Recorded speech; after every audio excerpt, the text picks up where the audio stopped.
Senator Romney? Senator Scott? Senator Hawley? Aye by proxy. Senator Marshall? Senator Peters? Aye.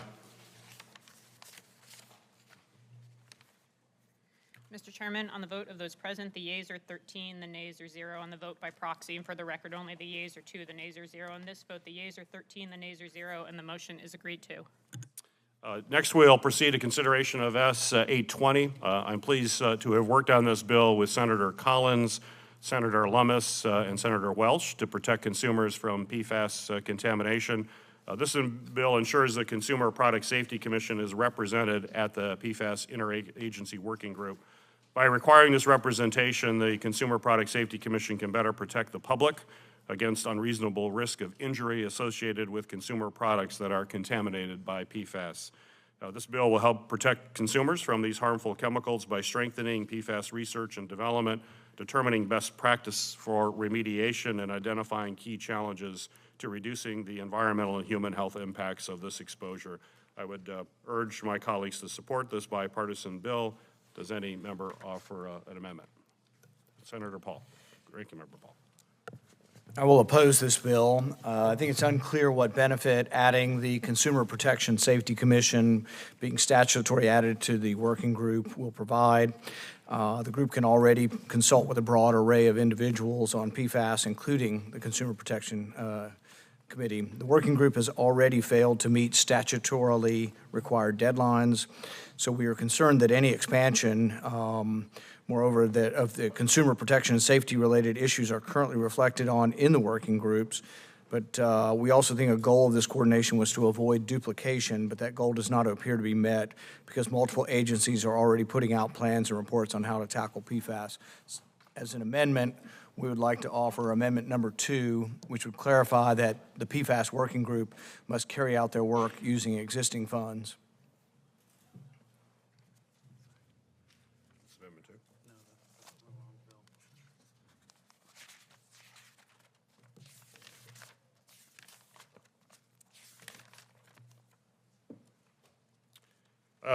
Paul 2, voting against the Paul 2 amendment. Paul 2 limits appropriations funding and clarifies that no additional funds will be appropriated to implement this bill. This bill, however, only requires that the Consumer Product Safety Commission has a seat at the PFAS Interagency Working Group and therefore does not require additional funding.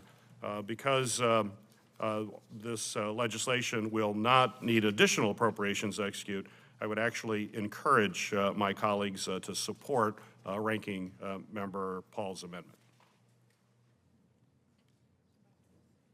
Clerk will call the roll.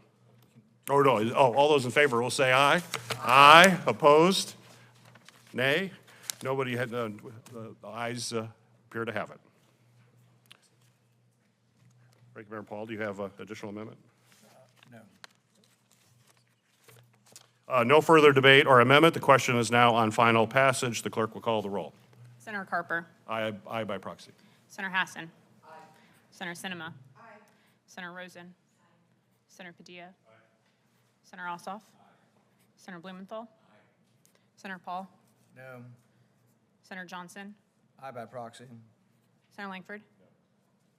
Senator Romney? Senator Scott? Senator Hawley? Senator Marshall? Senator Peters? Aye.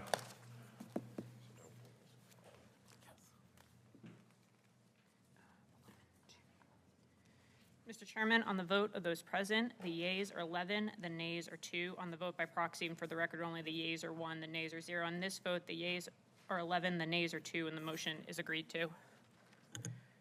We'll now proceed to consideration of S. 1798. I ask unanimous consent that the committee consider the Peters substitute amendment as modified to S. 1798 as the underlying bill. Without objection, so ordered. Chemical, biological, nuclear, and radiological, or CBRN, materials can cause mass casualties, agricultural destruction, and critical our economy.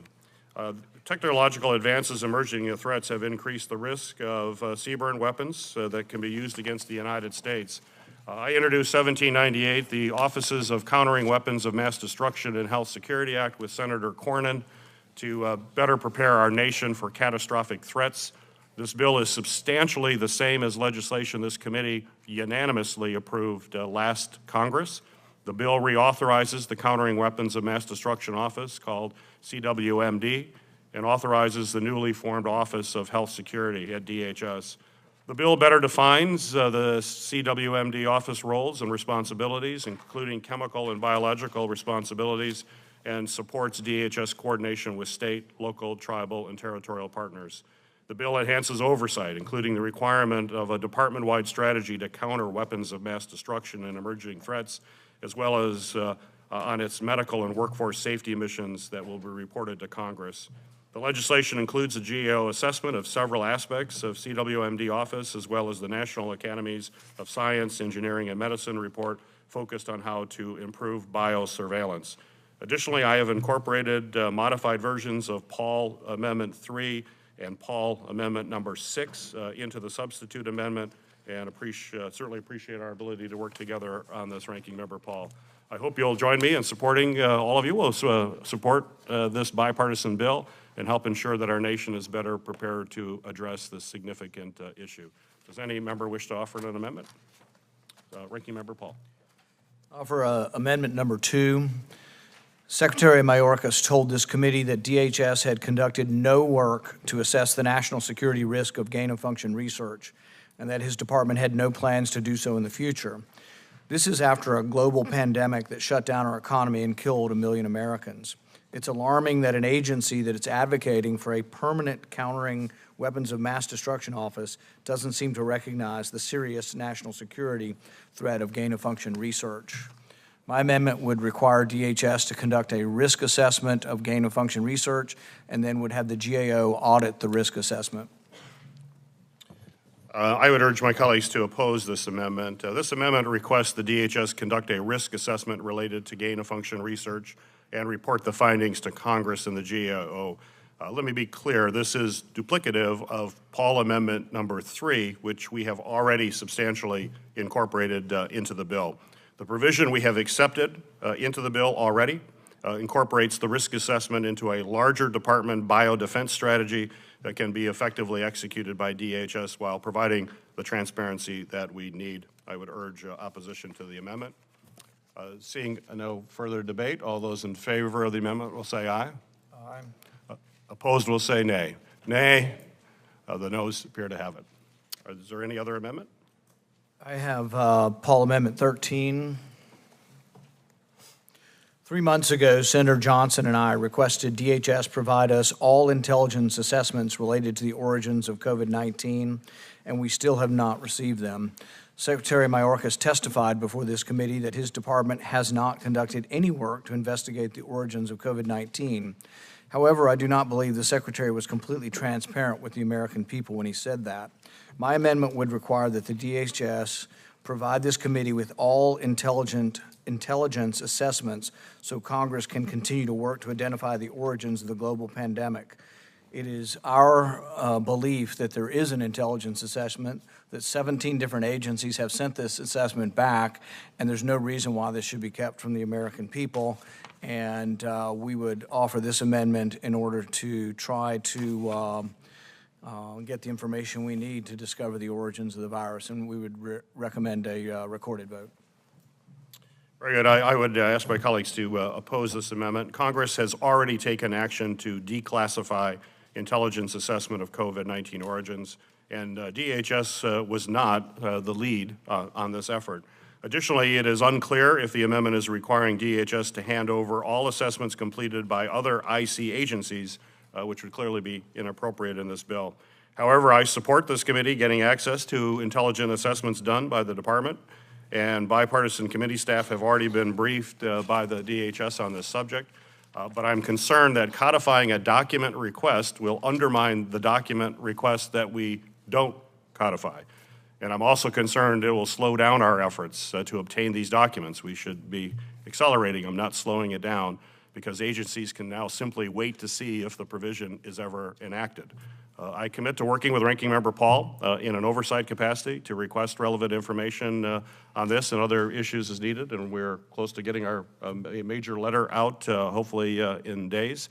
and I would urge my colleagues to oppose this amendment. Can I make one final quick point?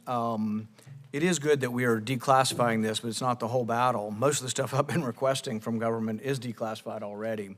And so this is an intelligence assessment which may be classified, but the FBI has revealed that they lean towards the virus having come from the lab in Wuhan. Department of Energy has. And I see no reason why people shouldn't allow these assessments to come forward and us to read them, to hear the evidence on both sides so we can come to a conclusion. So just the fact that things are already declassified doesn't mean we get them. I think it's great that we're supposedly declassifying. I think we have a deadline for what Senator Hawley got passed tomorrow sometime.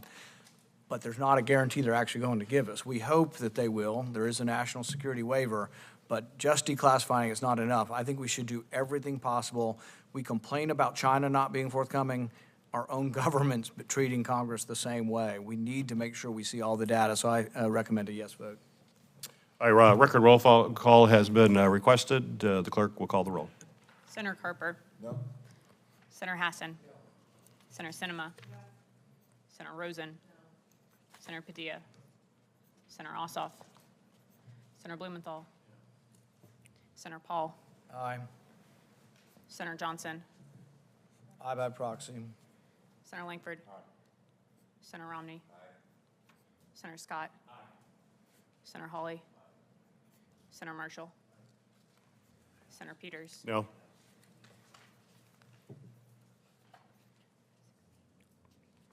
Mr. Chairman, on the vote of those present, the yeas are 6, the nays are 8. On the vote by proxy, the yeas are 1, the nays are 0. On this vote, the yeas are 7, the nays are 8, and the amendment is not agreed to. If there's no further debate or amendment, the question is now on final passage of S 1798 as amended. The clerk will call the roll. Senator Carper. Aye. Senator Hassan. Aye. Senator Sinema. Aye. Senator Rosen. Aye. Senator Padilla. Aye. Senator Ossoff. Aye. Senator Blumenthal. Aye. Senator Paul. No. Senator Johnson. Aye by proxy. Senator Langford. Aye. Senator Romney. Aye. Senator Scott. Aye. Senator Hawley. Aye. Senator Marshall. Aye. Senator Peters. Aye. Mr. Chairman, on the vote of those present, the yeas are 12, the nays are 2. On the vote by proxy, and for the record only, the yeas are 1, the nays are 0. On this vote, the yeas are 12, the nays are 2, and the motion is agreed to.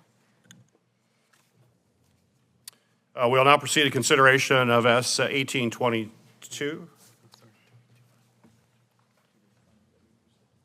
That was final passage. That was final passage?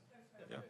So we're going to 1822. I ask unanimous consent that the committee consider the Peters substitute amendment as modified to S 1822 as the underlying bill. Without objection, so ordered.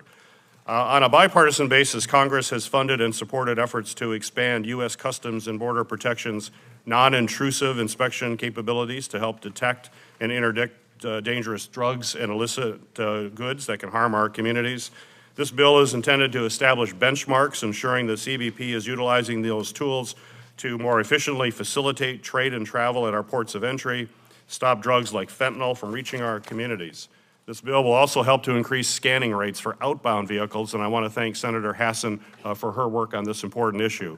Ranking Member Paul has offered amendments on this bill that would add his Protecting Data at the Border Act. And Ranking Member Paul, as I believe we've discussed, DHS's data collection policies and phone searches are important issues. And I recall we previously convened a subcommittee hearing on that related topic when you served as chairman of the Federal Spending Oversight Subcommittee. And I would welcome working with you again on this issue to develop legislation that we can move through at a future markup. But we'll now proceed to the underlying bill, which I would encourage my colleagues to support. Ranking Member Paul. This bill is well intended. It sets benchmarks of scanning 40% of passenger vehicles and 90% of commercial vehicles entering the U.S. Currently, though, we scan about 1% of the vehicles and 15% scanning rate of commercial vehicles. So how we're going to do this is another question. How much it's going to cost is another question. Some estimates are $888 million.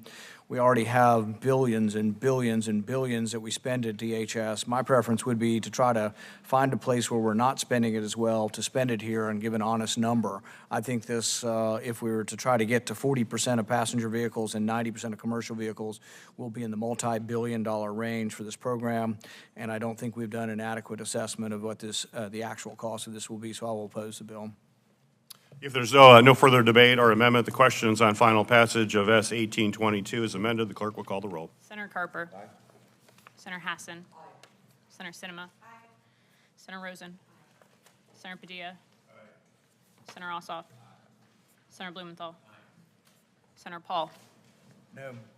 Senator Johnson. Aye by proxy. Senator Langford. Aye. Senator Romney. Aye. Senator Scott. Aye. Senator Hawley. Aye. Senator Marshall. Senator Peters. Aye.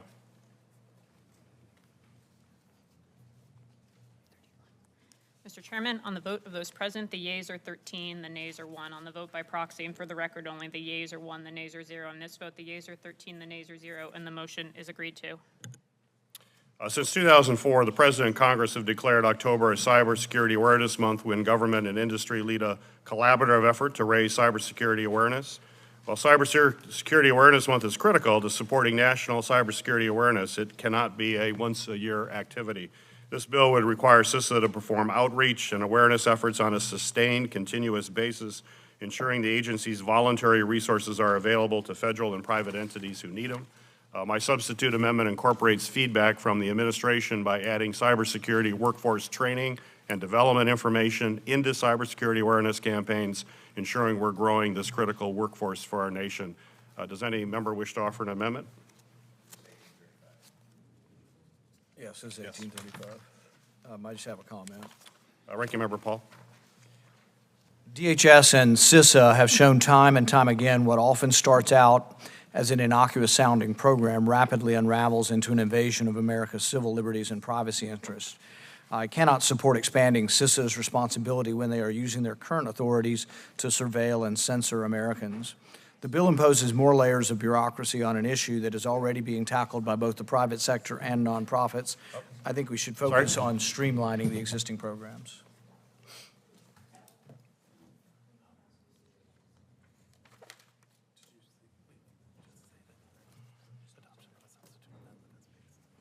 What's that? I did that. We did adopt the substitute amendment, correct? I ask unanimous consent the committee consider the Peters substitute amendment S. 1835 as the underlying bill without objection. So ordered. If there's no further debate or amendment, the question is now on final passage of S. 1835 as amended. The clerk will call the roll. Senator Carper. Aye by proxy. Senator Hassan. Aye. Senator Sinema. Aye. Senator Rosen. Aye. Senator Padilla. Aye. Senator Ossoff. Aye. Senator Blumenthal. Aye. Senator Paul. No. Senator Johnson. Aye by proxy. Senator Langford. Aye. Senator Romney. Aye. Senator Scott. No. Senator Hawley. Aye. Senator Marshall. Aye by proxy. Senator Peters. Aye.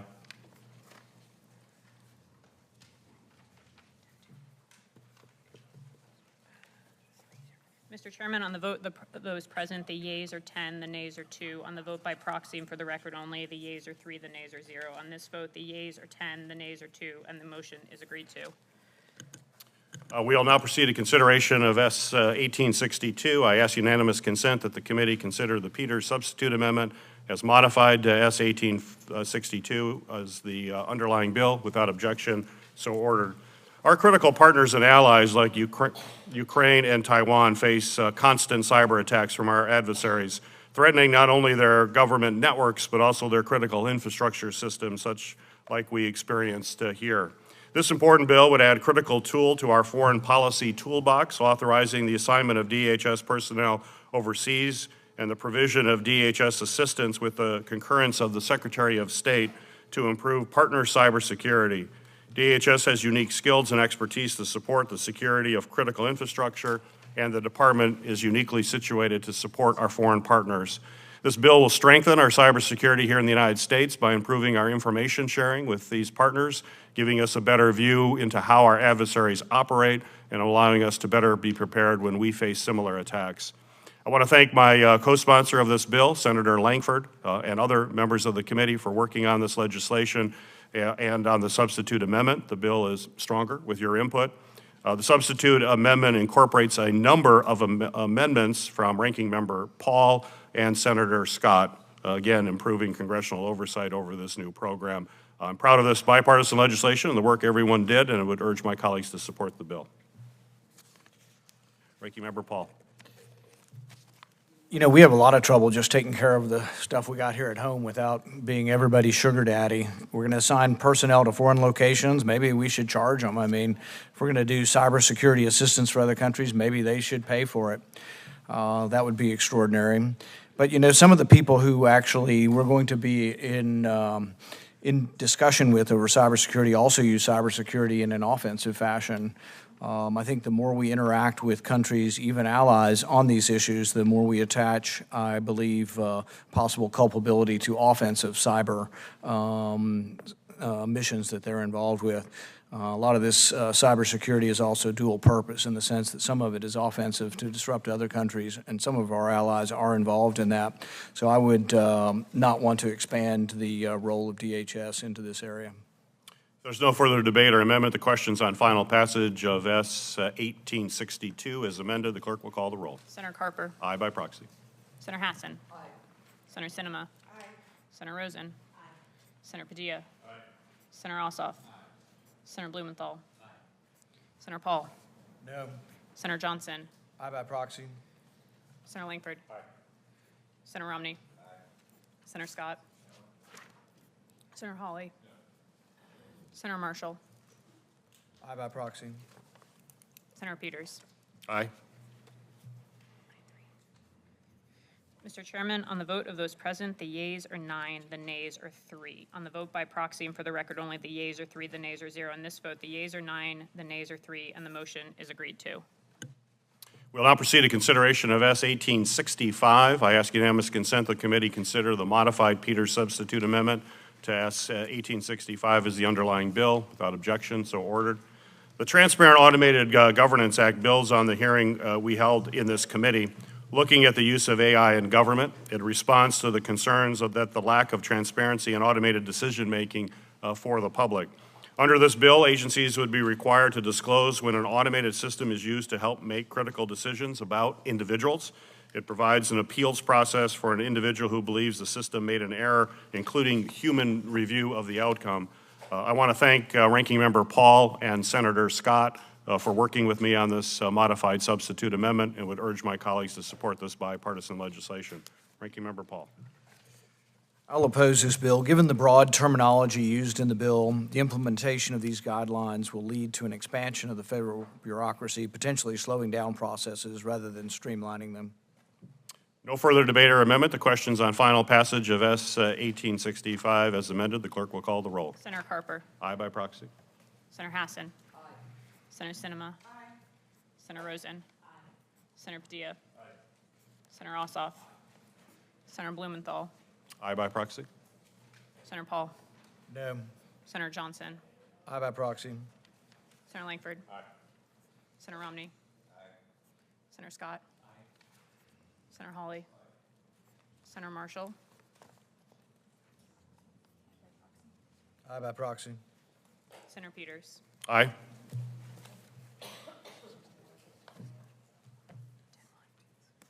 Mr. Chairman, on the vote of those present, the yeas are 10, the nays are 1. On the vote by proxy, and for the record only, the yeas are 4, the nays are 0. On this vote, the yeas are 10, the nays are 1, and the motion is agreed to. We'll now proceed to consideration of S. 1868, and I ask unanimous consent the committee consider the Peters substitute amendment as twice modified to S. 1868 as the underlying bill. Without objection, so ordered.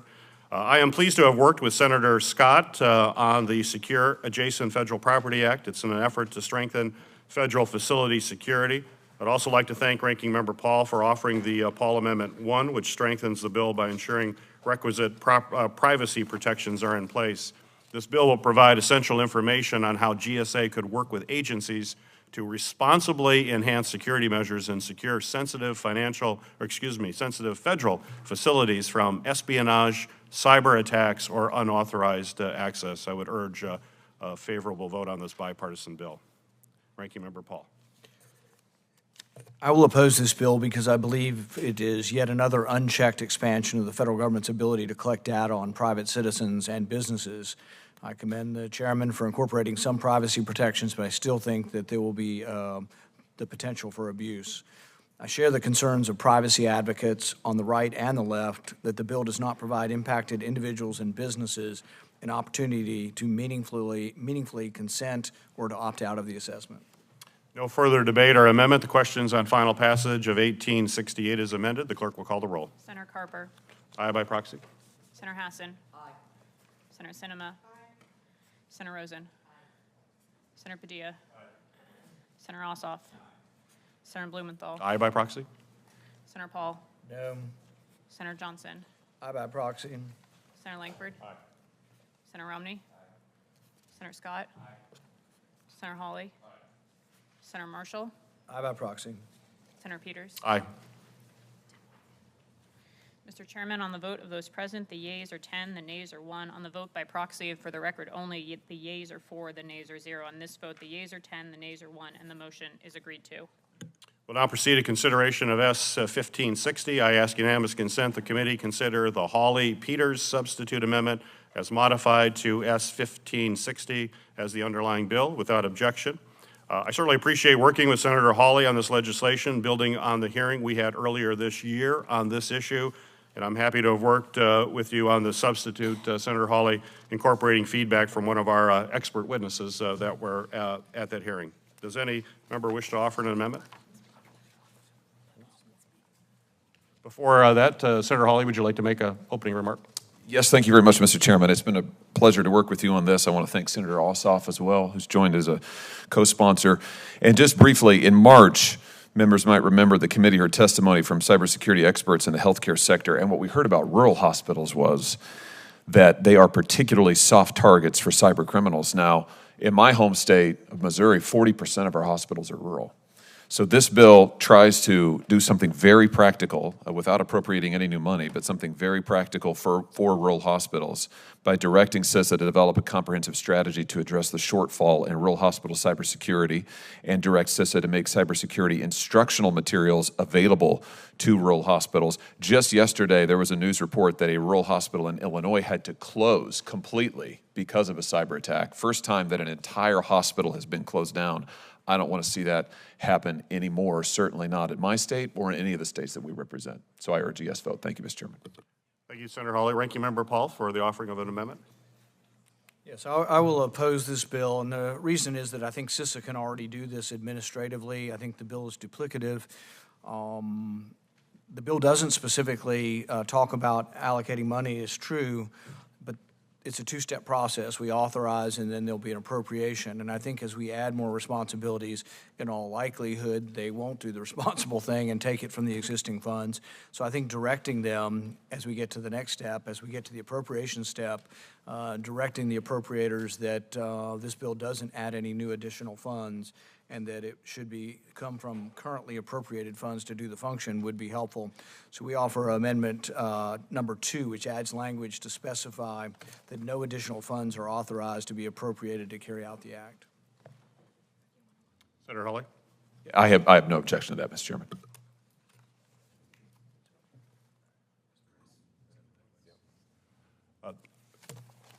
There's no further debate or amendment. What's that?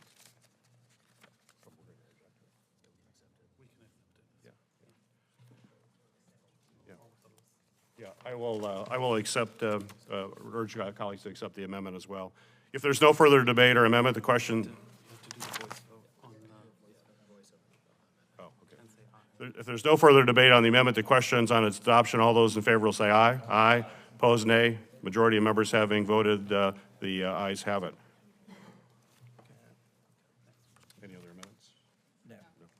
If there's no further debate or amendment, the questions on final passage of S. 1560 is amended. The clerk will call the roll. Senator Carper. Aye by proxy. Senator Hassan. Aye. Senator Sinema. Aye. Senator Rosen. Aye. Senator Padilla. Senator Ossoff. Senator Blumenthal. Aye by proxy. Senator Paul. Present. Senator Johnson. Aye by proxy. Senator Langford. Senator Romney. Senator Scott. Senator Hawley. Senator Marshall. Aye by proxy. Senator Peters. Aye.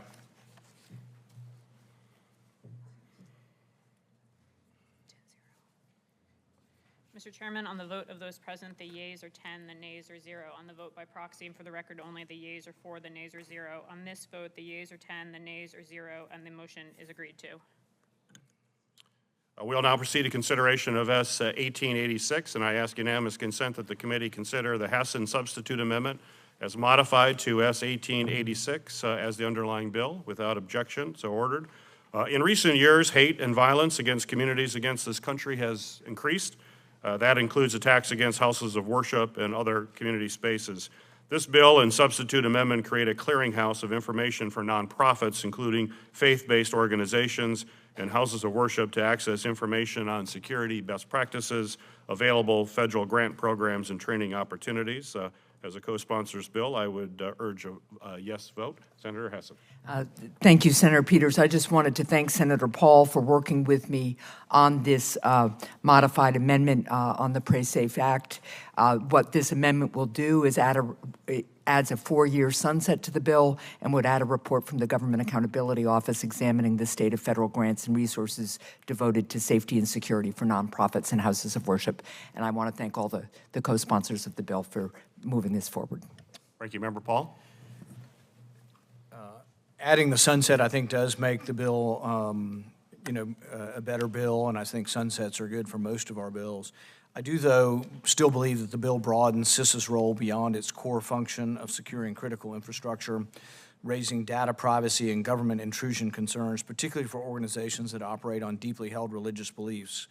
It also establishes a redundant bureaucratic structure, as DOJ, FBI, and DHS already offer resources and protections for nonprofit and faith-based entities. Specifically, DHS already has a prevention resource finder on its website where an individual can locate resources specifically for the faith-based organizations. Therefore, I will oppose the bill. There's no further debate or amendment. The question is on final passage of S. 1886 as amended. The clerk will call the roll. Senator Carper. Aye by proxy. Senator Hassan. Senator Sinema. Senator Rosen. Senator Padilla. Senator Ossoff. Senator Blumenthal. Aye by proxy. Senator Paul. No. Senator Johnson. Aye by proxy. Senator Langford. Senator Romney. Senator Scott. Senator Hawley. Senator Marshall. Aye by proxy. Senator Peters. Aye. Mr. Chairman, on the vote of those present, the yeas are 10, the nays are 1. On the vote by proxy, and for the record only, the yeas are 4, the nays are 0. On this vote, the yeas are 10, the nays are 1, and the motion is agreed to. We'll now proceed to consideration of S. 1871. I ask unanimous consent that the committee consider the Peters, Romney, Langford substitute amendment as twice modified to S. 1871 as the underlying bill without objection, so ordered. This bipartisan legislation would strengthen our critical mineral supply chains and reduce the United States' reliance on the People's Republic of China and other adversarial nations for critical minerals. The task force created in this bill would require federal agencies to consult with intergovernmental, public sector, and private sector stakeholders to address national security risk associated with America's critical mineral supply chains. It would also help create safe, good-paying American jobs, improve supply chain transparency, and recommend future research to build critical supply chains in the United States. I'd like to thank Senator Romney and Senator Langford for partnering with me on this bill. I'd also like to thank Ranking Member Paul for working with us on the substitute amendment. Does any member, Ranking Member Paul? Oh, Senator Rosen. Mr. Chairman, I'd like to offer Rosen 1 as twice. There it is. Mr. Chairman, I'd like to offer Rosen 1 as twice modified.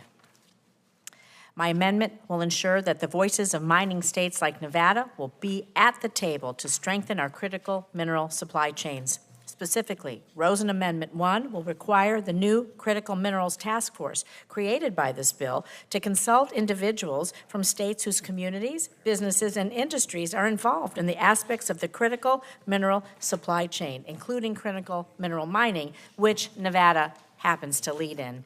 So I thank the chairman for his support of this important amendment.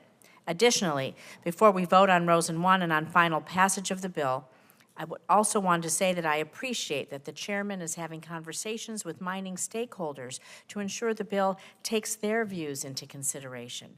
I'm confident that with these conversations, that they'll continue after the markup, and I look forward to the bill continuing to improve before it comes to the floor. With that said, I encourage all of my colleagues on the committee to support my amendment and hope we can adopt it by voice vote, please. If there's no further, Ranking Member Paul. This bill, we think, does not provide enough meaningful assessment to major obstacles to domestic production of critical materials, that being regulations and unions. Just last week, the Biden administration revoked a copper and nickel mine permit, which ironically would have helped power electric vehicles. I appreciate the chairman working with me to include a GAO study on the existing regulation, but I think we must address the existing regulatory and workforce barriers that drive up the cost of domestic production and makes us more reliant on foreign ores. Thank you. If there's no further debate on Rosen Amendment Number 1, the questions on the amendment's adoption, all those in favor will say aye. Aye. Opposed will say nay. The majority of members having voted in the affirmative, the amendment is agreed to.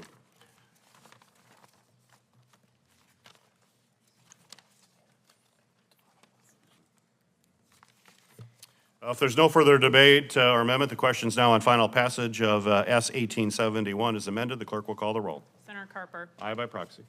Senator Hassan. Aye. Senator Sinema. Aye. Senator Rosen. Aye. Senator Padilla. Aye. Senator Ossoff. Senator Blumenthal. Senator Blumenthal. Aye by proxy. Senator Paul. Senator Johnson. Aye by proxy. Senator Langford. Aye. Senator Romney. Aye. Senator Scott. Aye. Senator Hawley. Aye. Senator Marshall. Senator Marshall. Aye by proxy. Senator Peters. Aye. Mr. Chairman, on the vote of those present, the yeas are 10, the nays are 1. On the vote by proxy, for the record only, the yeas are 4, the nays are 0. On this vote, the yeas are 10, the nays are 1, and the motion is agreed to. We'll now proceed to consideration of S61, and I ask unanimous consent the committee consider the Sinema-Langford substitute amendment as modified to S61 as the underlying bill. Without objection, so ordered. I'd like to thank Senator Sinema and Senator Langford for working with multiple members on this committee to address concerns that they had with the original text. With that, Senator Sinema, would you like to make a comment regarding your bill? Thank you, Chairman. I've got quite a bit to say about this bill, but I'll wait until after the markup to say a few more things. What I'd like to say just right now is to say thank you to Senator Scott and his team, and Senator Ossoff and his team for working with us to make adjustments to this bill so that we can get to a great place and move it forward. It's really important in my state for combating the cartels, and I'll reserve the rest of my remarks for after the markup. Very good. Ranking Member Paul for an amendment. Mr. Chairman, Senator Ossoff. just briefly before we get to the amendments, I want to thank Senator Sinema and her team for working with mine to make improvements to the bill to protect civil liberties. And I want to express that I think there is a bipartisan concern about mission creep at DHS and at the Office of Intelligence and Analysis. And I'm grateful to Senator Sinema for working with me to make improvements to this bill and intend to support it. And I'm grateful to you, Chairman Peters, for agreeing to convene a briefing for the full committee with the Office of Intelligence and Analysis to improve transparency and oversight where there are some significant civil rights and civil liberties concerns. Thank you, Senator Ossoff, and happy to work with you on a very important oversight issue. Appreciate your comments. Senator Langford, you had a comment?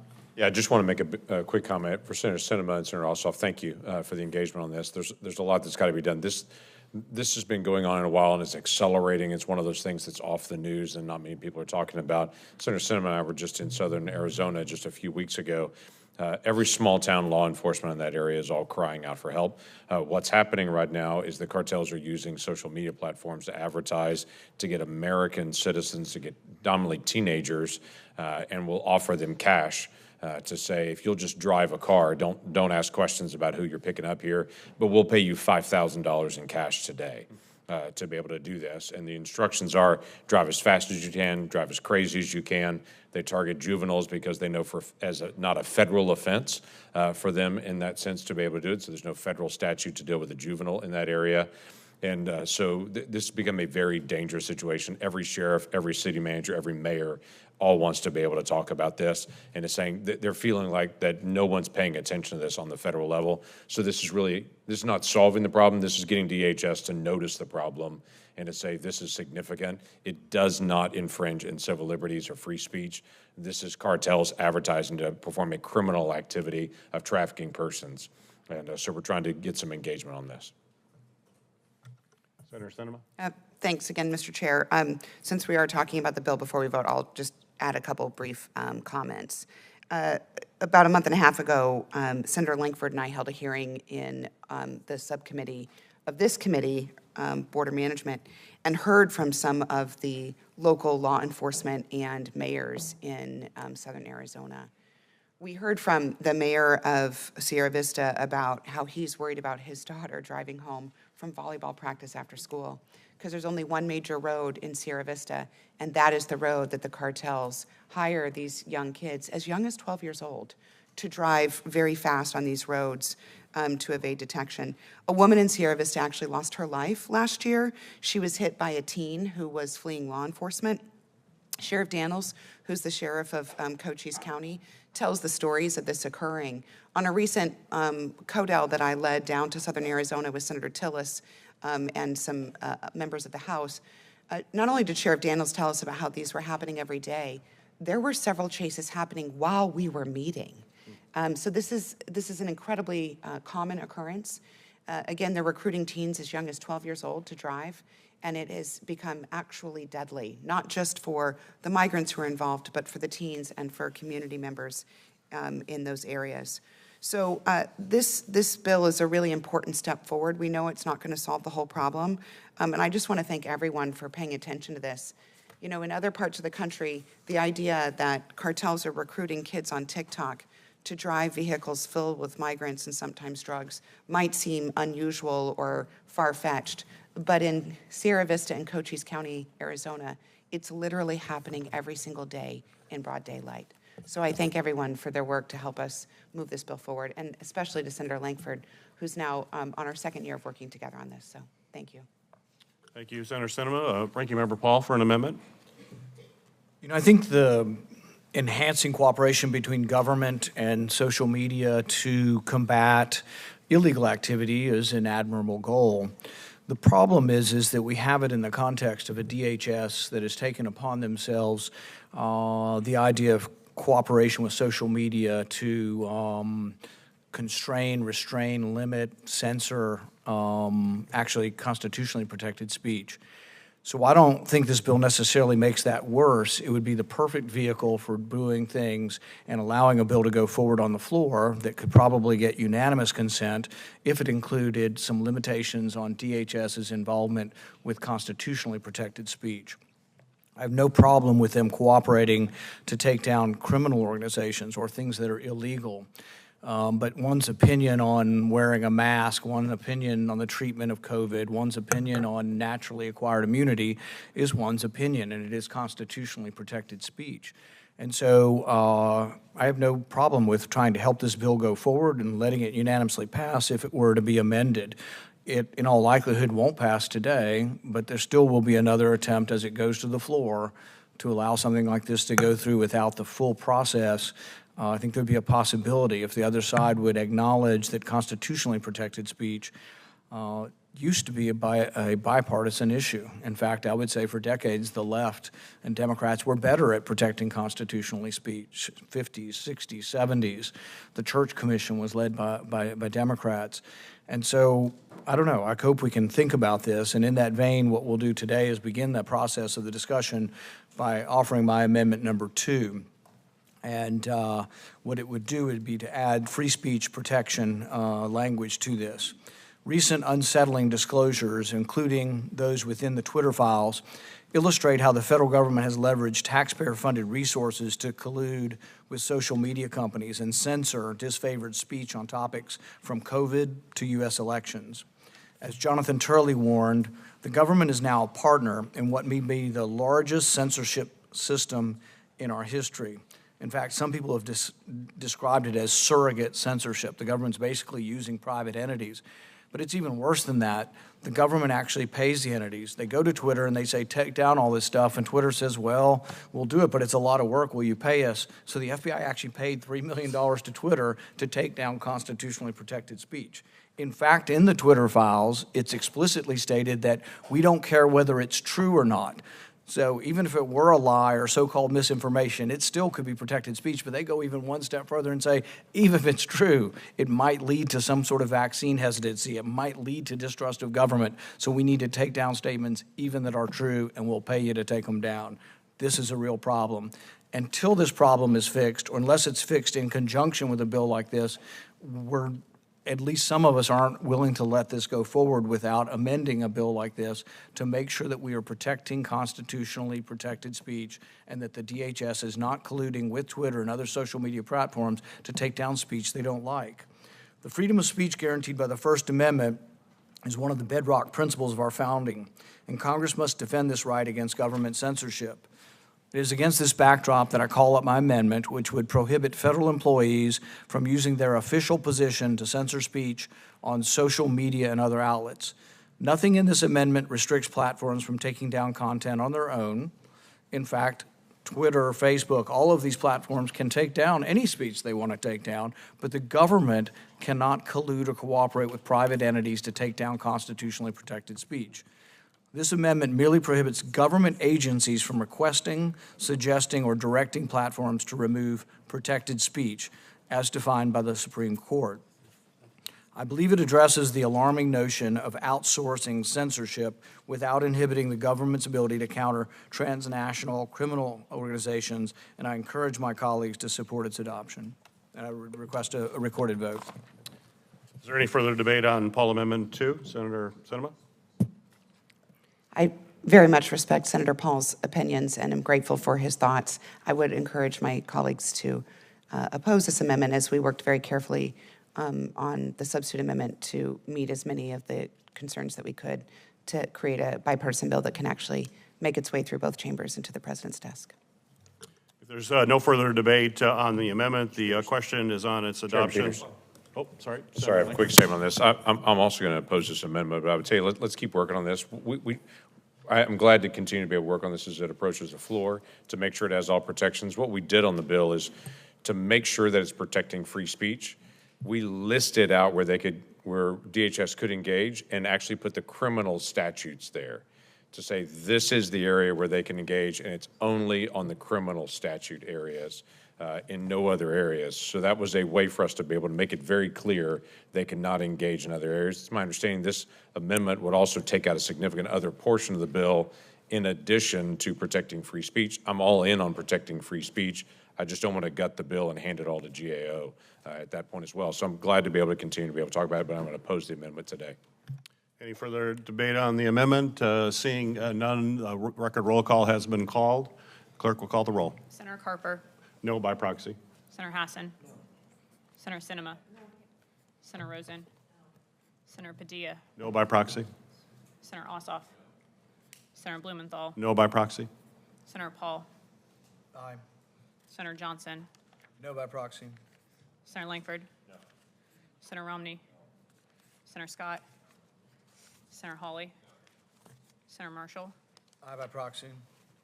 Senator Peters. No.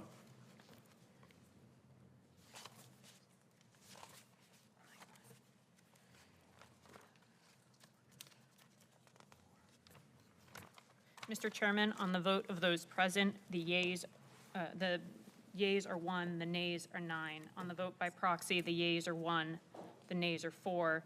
On this vote, the yeas are 2, the nays are 13, and the amendment is not agreed to. If there's no further debate or amendment, the question is now on final passage of S61 as amended. The clerk will call the roll. Senator Carper. Aye by proxy. Senator Hassan. Senator Sinema. Senator Rosen. Senator Padilla. Aye by proxy. Senator Ossoff. Senator Blumenthal. Aye by proxy. Senator Paul. No. Senator Johnson. Aye by proxy. Senator Langford. Senator Romney. Senator Scott. Senator Hawley. Senator Marshall. Aye by proxy. Senator Peters. Aye.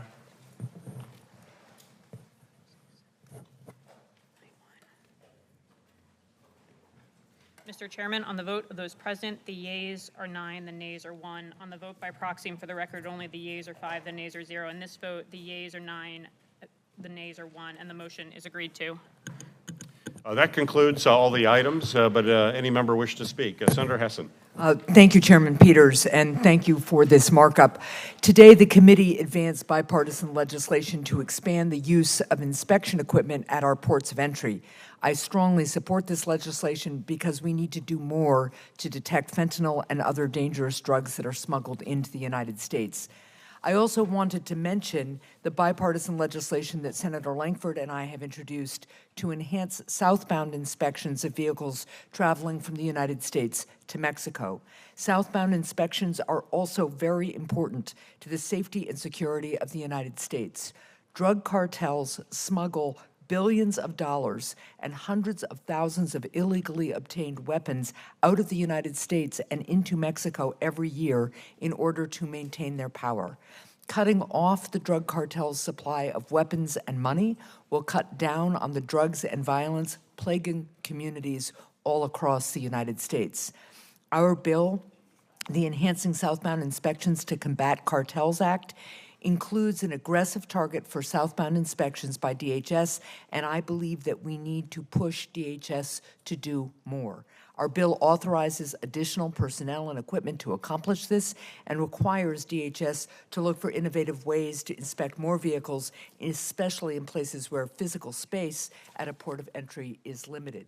So I want to thank you, Chairman Peters, the other members of the committee and DHS on this important issue. Also want to thank Senator Langford in particular for his partnership on this issue, and I hope that the committee can consider our bill at our July business meeting. Thank you.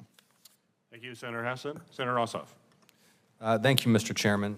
And I want to thank you and Senator Hawley for your work on our bipartisan Rural Hospital Cybersecurity Enhancement Act. Rural hospitals across Georgia face an enormous range of challenges, and ransomware and cybersecurity threats are top of mind for these often less well-resourced institutions. And today we've moved this bipartisan bill to protect rural hospitals from cyber attack through the committee on a bipartisan basis, and I look forward to continuing to work with you to move that legislation to and beyond the Senate floor. Thank you, Mr. Chairman. Thank you, Senator Ossoff. I want to thank all members of the committee for the work today to pass a number of excellent bipartisan bills. Seeing no other member wishing to be recognized, this business meeting is now adjourned.